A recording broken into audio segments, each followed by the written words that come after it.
do, Jackie.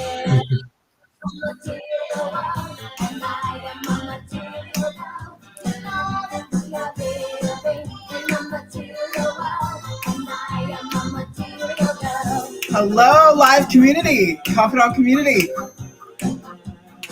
I've dusted out a whole bunch of boxes today to find this one.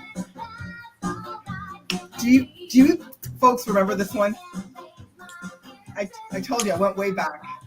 I think my live community knows this one. We're all on the same page here, right?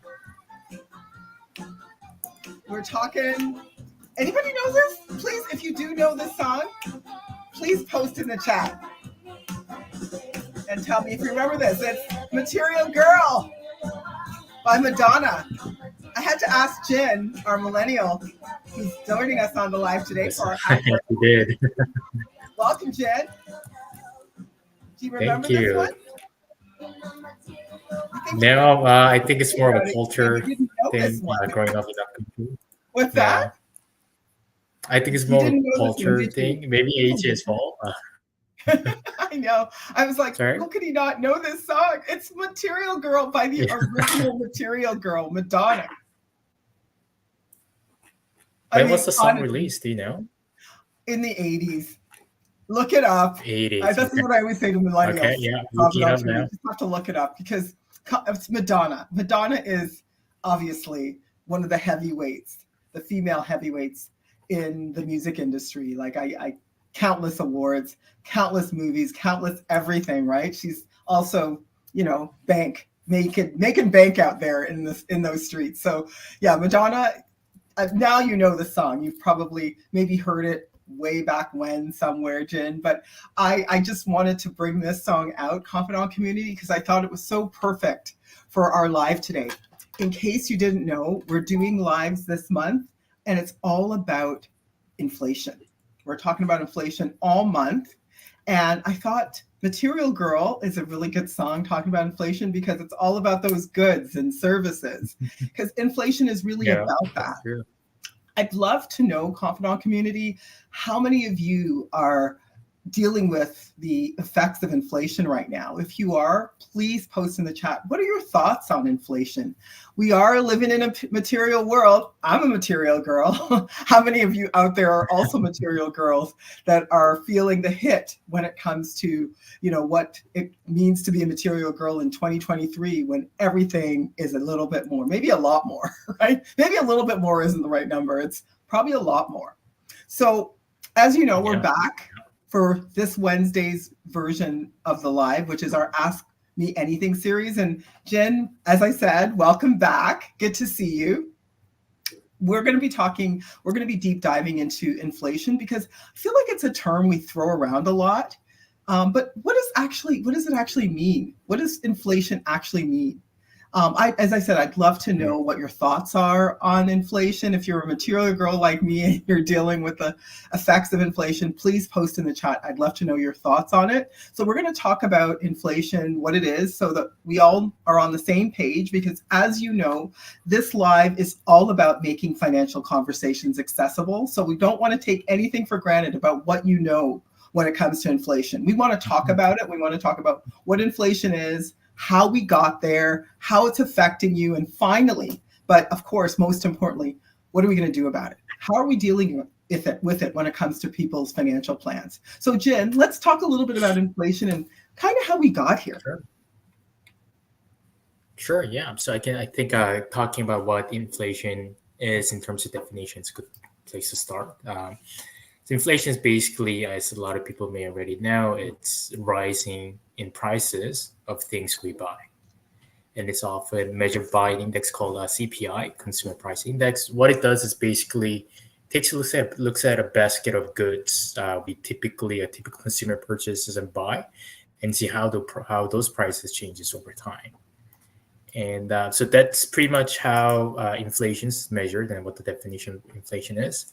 And talking about how we got here, everyone might remember how we had a good time just a few years ago in 2020, we still had near zero inflation. Everything looked good. Jin, it seems so long ago. And It feels so long ago now, right? It's uh, almost like talking about uh, back in the day, back in 2020 when interest rates were almost at zero, as you mentioned. Seems so long ago now. yeah, but and it's only been 3 years or less Yeah. now, right? So yeah, yeah, and so those we had near zero inflation, especially during the lockdowns. Yeah. If you can imagine, everyone's buying less, spending just less on everything, and that really drove down the prices, and we had a close to zero inflations. And but what happened afterwards was as things were opening up, people were buying more, but then we also had all kinds of issues with supply chains and so on, and which led to a high, constantly increased inflation. With the peak, we had a peak at back in the summer of 2022, where Yeah. we had almost 8%, actually a little more than 8% in inflation. And the worst Yeah, one was remember grocery that. prices, which picked it up at 11%. Anybody remember that? Maybe you So still feel like grocery prices are pretty high. Maybe it doesn't feel like 11%. Maybe it feels even higher now. really boring, yeah, yeah. And I feel like personally, like, I haven't really measured this properly, but like a person, I feel like, especially at the restaurants, I Yeah. really felt the prices of food at restaurants has gotten up quite a lot compared to what we've seen before COVID, and Have that's how you, personally Confidant how I felt Community? it. Really. I was going to say, Confidant Community, have you felt that going into restaurants and seeing the menu prices for things and just kind of going, oh my goodness, is that the cost for steak and, some Yeah, vegetables? Like, it's kind of crazy. even Subway, I noticed their price is not like what it used to be. Yeah, I haven't been to Subway in years, but I'm just curious. I mean, I again, please feel free, interact as much as you need to, Confidant Community. Where are you feeling? Where are you feeling all of this in terms of your goods and services? We'd love to know. Again, post in the chat. Yeah, definitely restaurants is something I've seen. I've not gone to Subway in years, so it's good to know that I'm not missing out based on what you're telling me, Jim. Yeah, you're not missing out at all. Yeah. Yeah, so I think it's also good to talk about how we got here, and I think the community can really benefit from understanding how inflation works, what it goes up, and what drives it. I think it's really important for us to talk about inflation in really easy to understand language. So I'm really glad you mentioned that, Jen. Mhm. Inflation, Confidant Community, is caused by two things: supply and demand of goods and products. So that's the first one, supply demand. And then the second one is money supply. So how much money do we have in the economy? So just remember two things: supply demand of goods and products, and then the second thing being how much money do we have in the economy. So inflation is actually affected by how much money we have printed. So how much money do we have out in the streets versus how much do we have Mhm. produced. Just to put it bluntly, if we have too much money in the economy compared to how much we produce, we're going to have inflation. Things are going to cost more. So think of it this way: if we don't have supply chain, so let's say we had the scenario back in 2020 where a lot of those huge China facilities, for example, where we got a lot of our supplies from, were shut down. A lot of, because of all these factories being locked down, cars, for example, went up. So we had less supply. So that reduces the number of goods we have, and it will typically put a run on the cost of that supply. So that's one of the ways inflation hits us. And then we also have this scenario where we're printing more money, and that's increasing how much money we have relative to the supply that we have. So these two things together mean unfortunately, less supply, but more money in the economy, which is, again, what's causing this inflation that we're experiencing. But if you have other questions about inflation that I'm not addressing around inflation, or you still find this definition too complicated, please post your questions in the chat. We are here for you. Jen, could you please tell us what caused, I talked just generally about how inflation works, but let's talk about how inflation was caused specifically coming out of the pandemic. I just talked a little bit about cars, because that's one of the things clients always ask me about. Cars actually, I don't know if you've noticed this, confidant community, but used cars these days cost as much as a new car, which is crazy. But here's where we are as far as It is. supply. Mm-hmm. Mm-hmm. So let's Yeah. talk about So this inflation specifically was really a combination of the two things you talked about, Jackie.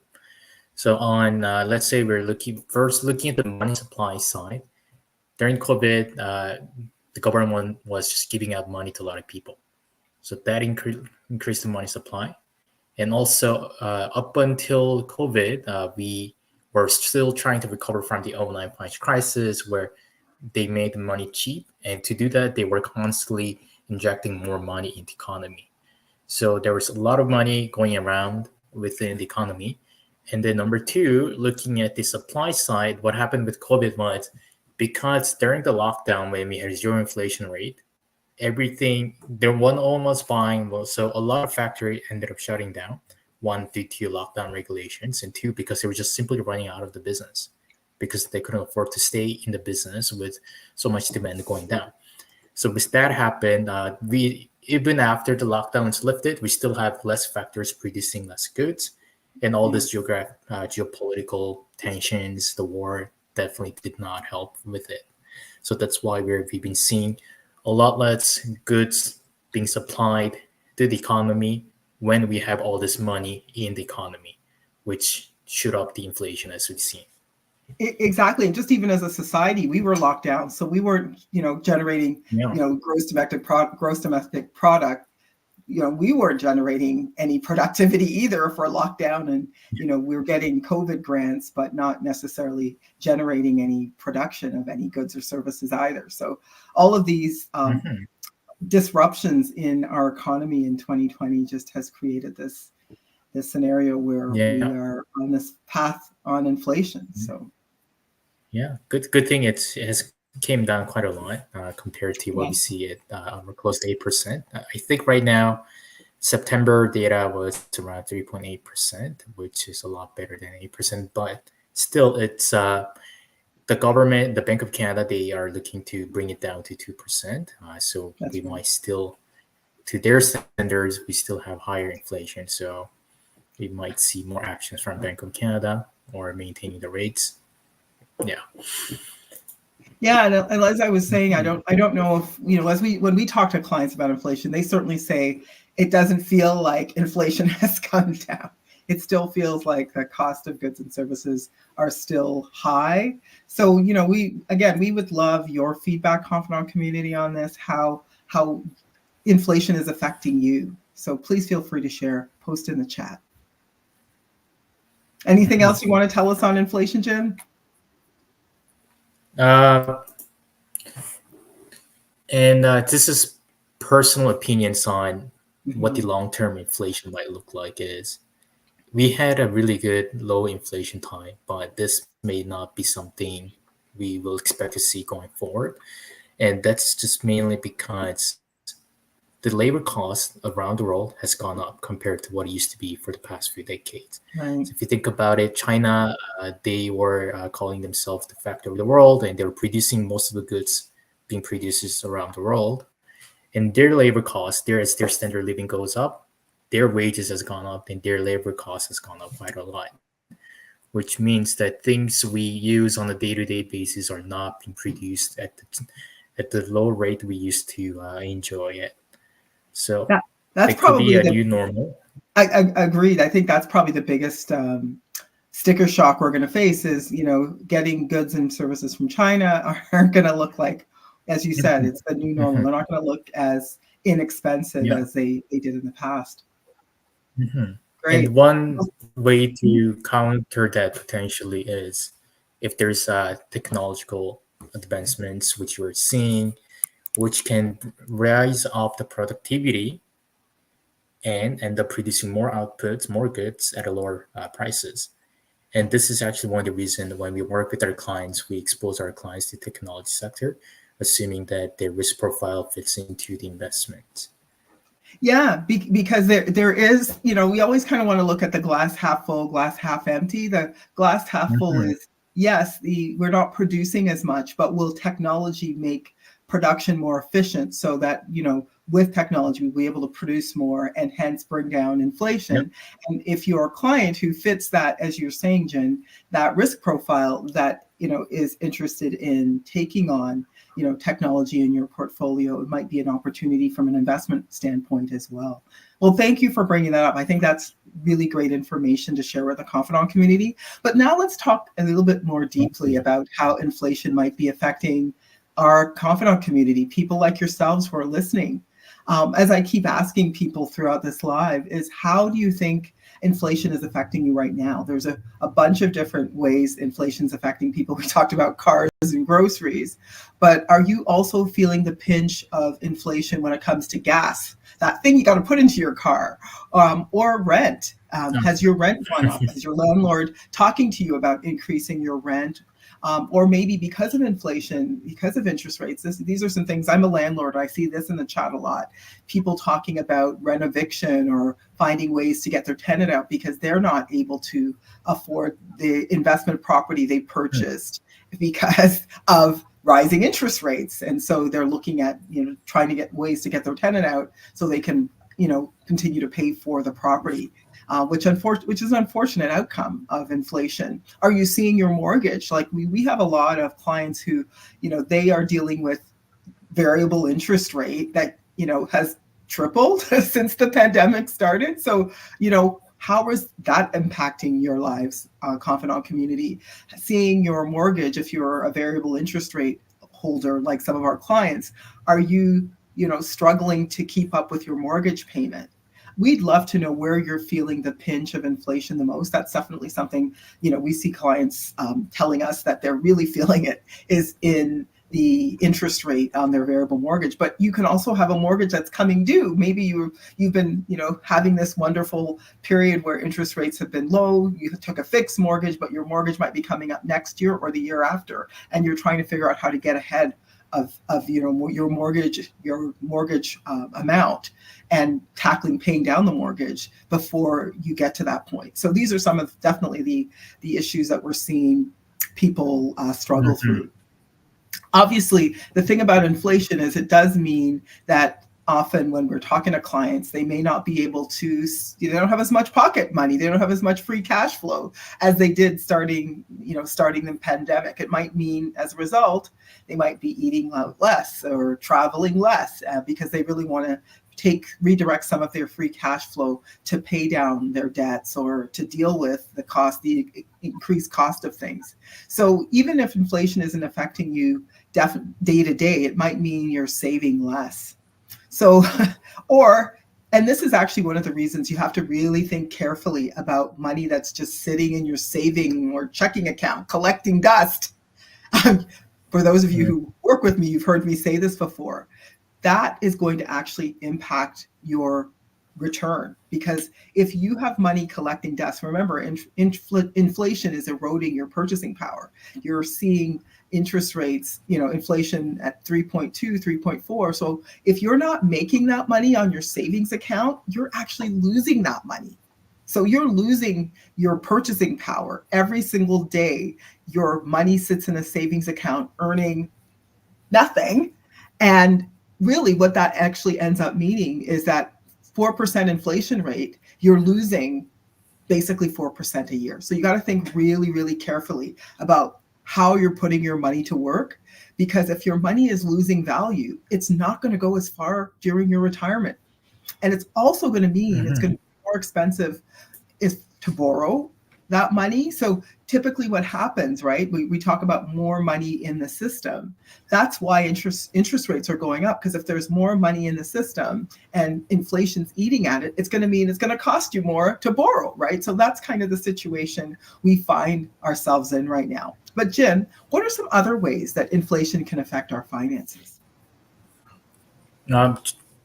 Jackie touched on great points, and I wanted to talk about interest rates, but you already mentioned some of the stuff. But just to give you a perspective on why interest rates go up during inflation is, it's basically government's effort trying to bring down the inflation.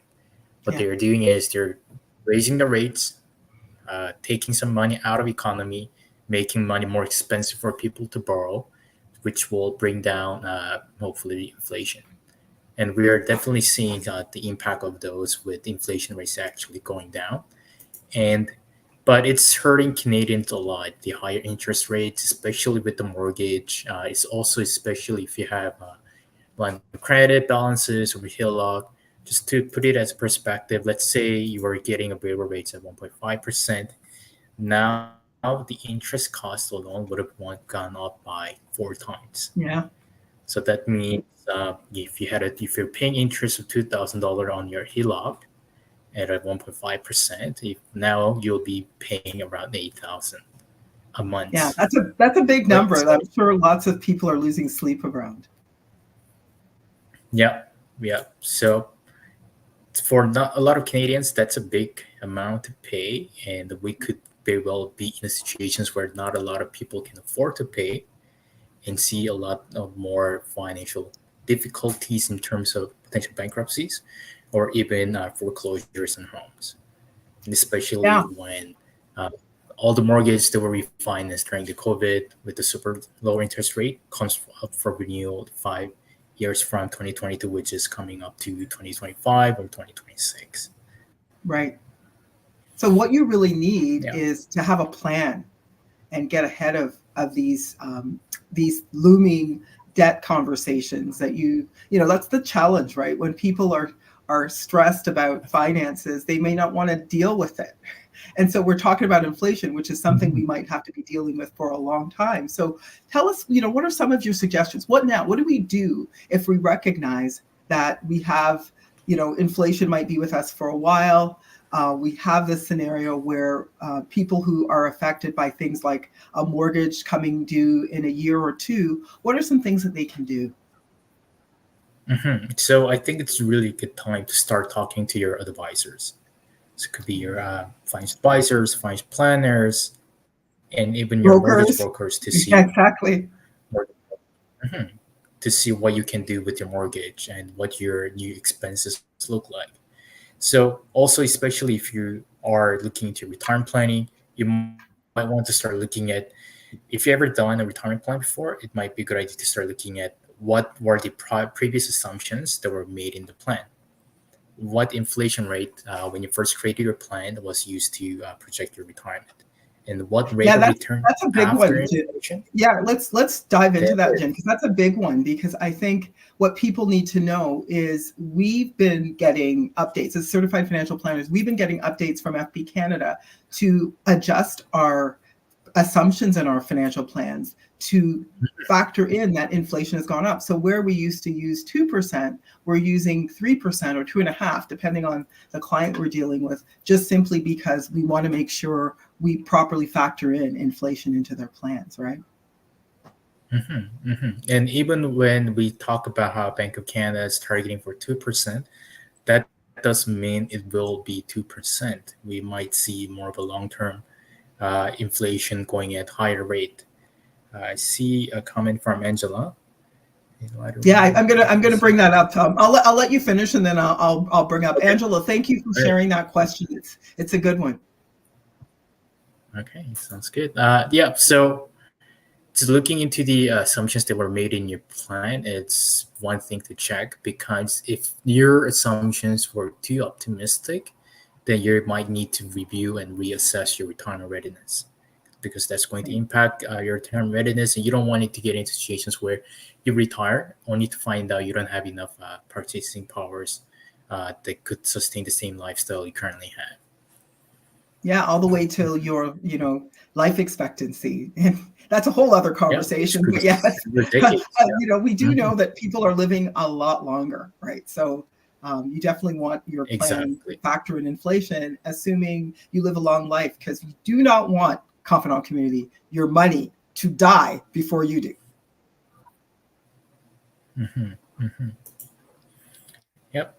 Do you want to answer Angela's Yeah, question so quickly? now I'll read out Angela's question. So she says, hmm in light of the recent inflationary trends, do you foresee cryptocurrencies emerging as the modern day Swiss bank accounts for global investors seeking refuge from volatile flat economies? or will they remain a speculative asset? I think the bank is very vested in cryptocurrencies remaining a speculative asset. In fact, I know that tax regimes all over the world are zeroing in on making sure that this market, the cryptocurrencies market, is basically the people who are invested in there are taxed properly, that they're regulated properly. So my guess is, and I'm not someone who's a cryptocurrency expert by any means, is that the banks want to make sure that they create scenarios where they're still regulating money and where money goes. So they might have their own cryptocurrency type scenario, which they do. And I can't remember what it's called because I'm by no means a cryptocurrency expert. Blockchain, I think that's blockchain.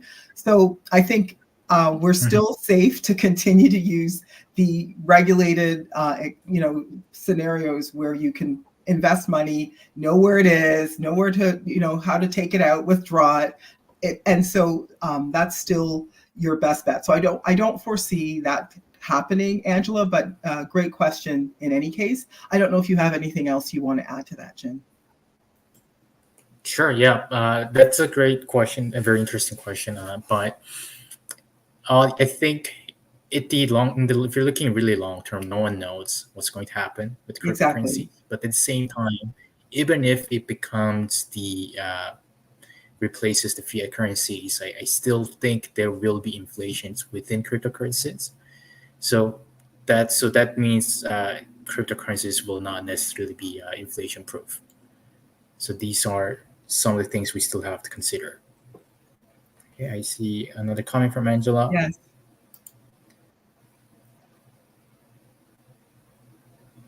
Yeah, it says, given Bitcoin's recent notable surge, do you believe this ascent is prime of investors viewing it as a digital?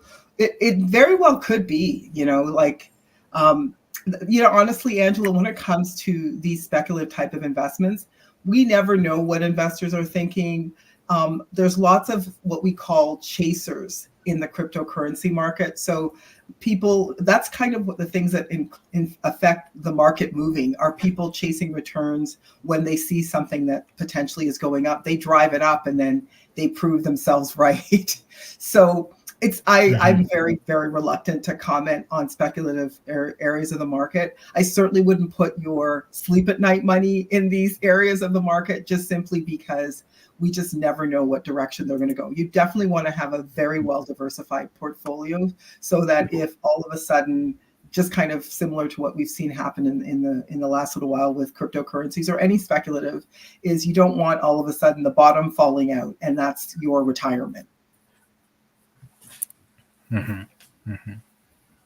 So let's continue because there is so much to talk about when it comes to inflation. We certainly have hit on some of the key areas, which is just recognizing that, when it comes to inflation, we always need to factor it into a plan.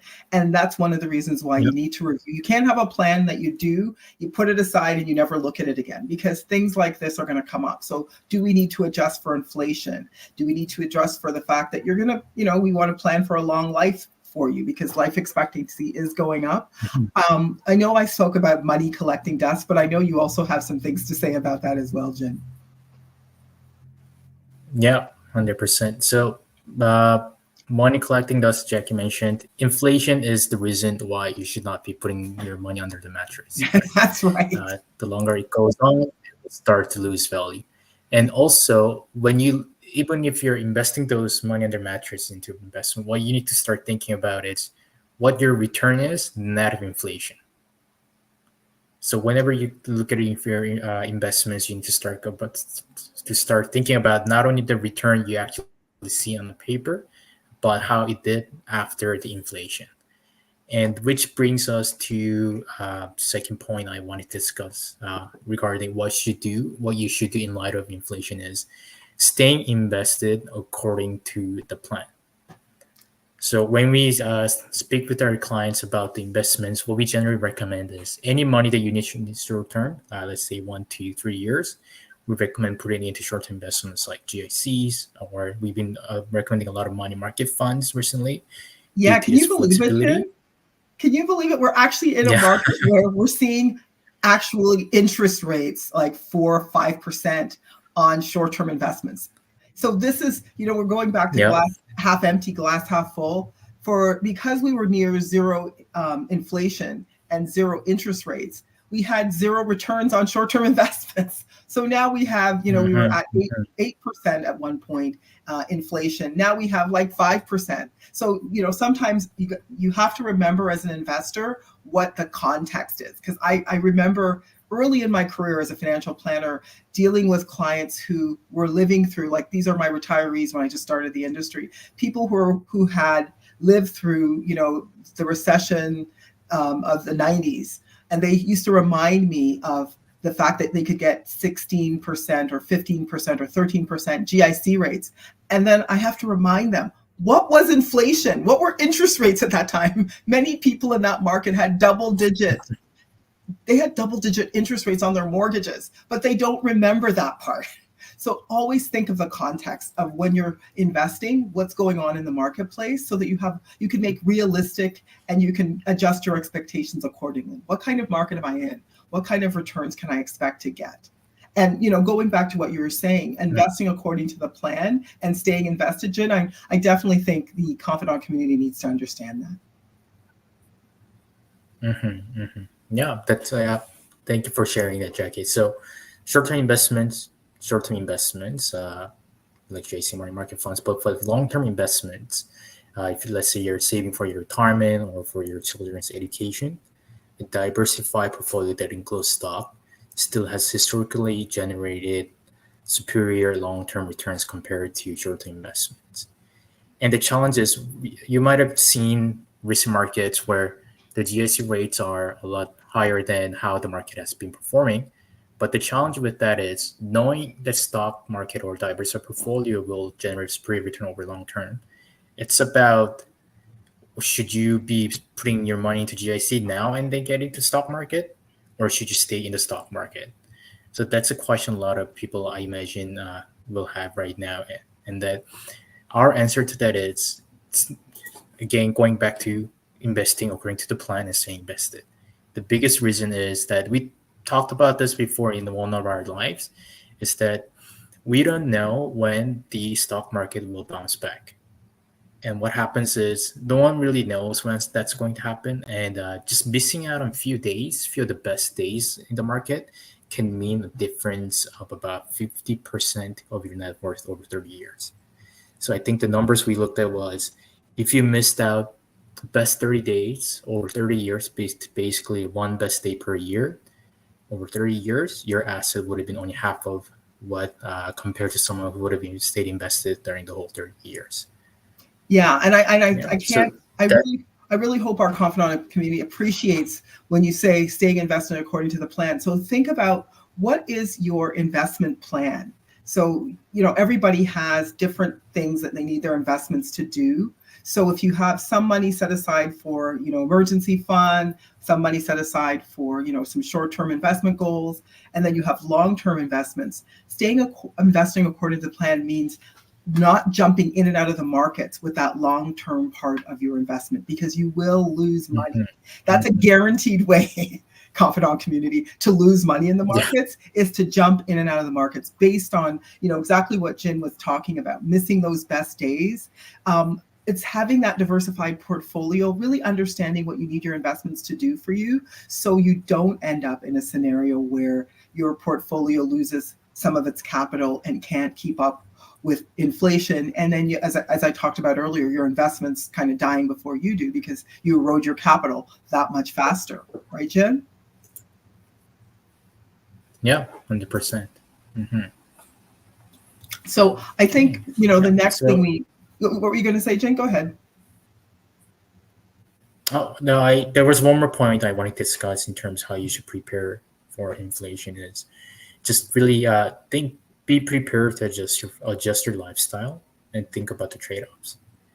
It's probably the hardest thing to Yeah. do, trying to scale down your lifestyle and spend less. But while during the high inflation time, that's maybe something you will have to do. And also thinking about trade-offs, for example, Let's say you're planning to do a big renovation. Do you know how much that will cost you in terms of your retirement? How many more years do you have to work to because you spent the money on the renovation? Those are some of the trade-offs we recommend thinking about in light of the high inflation, especially because with inflation we might need to adjust your retirement goal as well. No, and that's a really great point, Jin. I mean, I don't know, live community, how many of you out there have had to make adjustments in this market? We certainly are seeing our clients, as I mentioned earlier, that they are, revisiting their financial plans, reducing, the free cash flow that they were using for some of their wants to redirect it towards paying down the mortgage, or if it means that they have to adjust their expenses because they want to maintain what they were putting away for their retirement goals. So what if you found out if you did a major renovation, it might mean you have to work 1 or 2 more years? How would you feel about that? Would you want to crunch the numbers now so that before you put in the new kitchen or what have you? And here's the thing about the new kitchen is at some point it won't be new, right? And then it's going to be something else. But what is your retirement worth to you versus that new kitchen? I'm saying this because these are the kinds of conversations we have with our clients all the time. So it's just kind of figuring out what your priorities are and balancing them out. So if you are someone who is out there trying to figure out, how will inflation affect my financial plan? Have I really looked at my financial plan? Do I have a financial plan? Is it a scenario where I haven't looked at it in a long time and I may need to adjust it, update it based on my current circumstances? Or maybe I don't have a plan at all. And I'm just, one of those people who worry about it. It's all in my head, but I haven't done anything about, really my worries around how inflation is impacting my circumstances. Maybe I'm in a scenario now that I know that things have gone up, but I haven't adjusted my lifestyle and I don't know what that's truly costing me. If you're someone who is out there, I've got Jody, our client experience manager, on our live. She can reach out to you, reach out to her, talk about your financial circumstances. Let's see if there's a way we can help you. Definitely, if you have a planner that you're working with now that you trust, reach out to them. Do an update of your financial circumstances, revisit your investment plans, make sure you're properly diversified. We had someone earlier talking about cryptocurrency. Definitely, if you're someone who has that risk profile, that's fine, but that should definitely not be your core investment. You want to make sure you have sleep at night money available to you when you're ready to retire. That is going to keep up with inflation, but may not necessarily be as high of a risk category as something like cryptocurrency. But the big thing here is, let's talk. Let's have a conversation. Have a conversation with your planner. Understand where you stand, especially because inflation is something, we were not worrying so much about. Isn't that right, Jin? 3 years ago, it wasn't something that was as much on our radar No, not at all. for a lot of people. Mhm. So it's something that, Mhm. we definitely want you to understand, feel comfortable, feel confident about your financial circumstances. So think about how you can optimize your circumstances for long-term success. All these questions that we're putting forth is really just to help you as financial planners. So as I said, we have our client experience manager on the live. She's going to share her information. So if you want to book a 30-minute financial IQ strategy session, she's available to do that. Really hope you enjoyed this live. Looking forward to seeing you next week where we have another live for you. If you enjoyed this live, share it. Sharing is caring. If you know somebody out there who doesn't understand inflation but wants this knowledge, feel free to pass it on. And remember to follow us for all the latest updates. Thanks again for joining us on this live for the Ask Us Anything series, Jen. See you next time, live community. Thank you for having me again. No problem. Always welcome.